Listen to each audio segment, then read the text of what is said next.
রমাদান এমন একটা মাস, কোরআনে কারীমে 12 মাসের মধ্যে শুধু একটা মাসের নাম আল্লাহ তাআলা উল্লেখ করেছেন, ওই নামটার নাম রমাদান।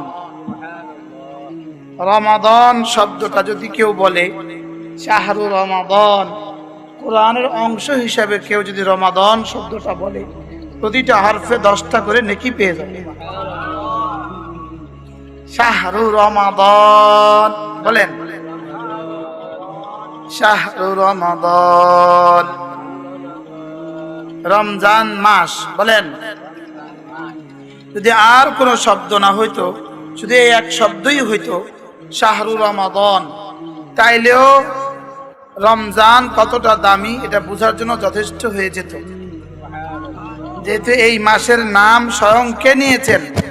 স্বয়ং আল্লাহ তাআলা এই মাসের নাম নিয়েছেন। এজন্য আজকে কে যেন আমাকে বললেন, হ্যাঁ, যে সবগুলো মাসের নাম কোনো না কোনো মানুষ রেখেছে, আর রমাদানের নাম স্বয়ং রব রেখেছে। রমাদান, শাহরু রমাদান বলেন, শাহরু রমাদান। রমজান মাস বলেন, রমজান মাস। আবার বলেন, রমজান মাস। কি হয়েছে?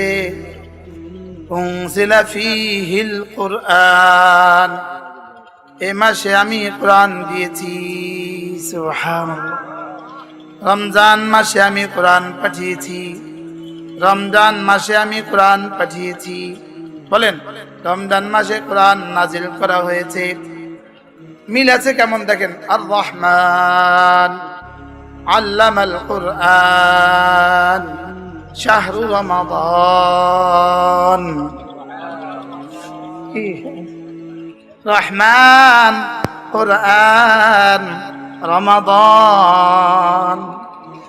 রহমান রমাদানে কোরআন দিয়েছেন ইনসানকে ইনসান বানাবার জন্য, মানুষকে মানুষ বানাবার জন্য। রহমান রমজান মাসে কোরআন দিয়েছেন মানুষকে মানুষ বানাবার জন্য।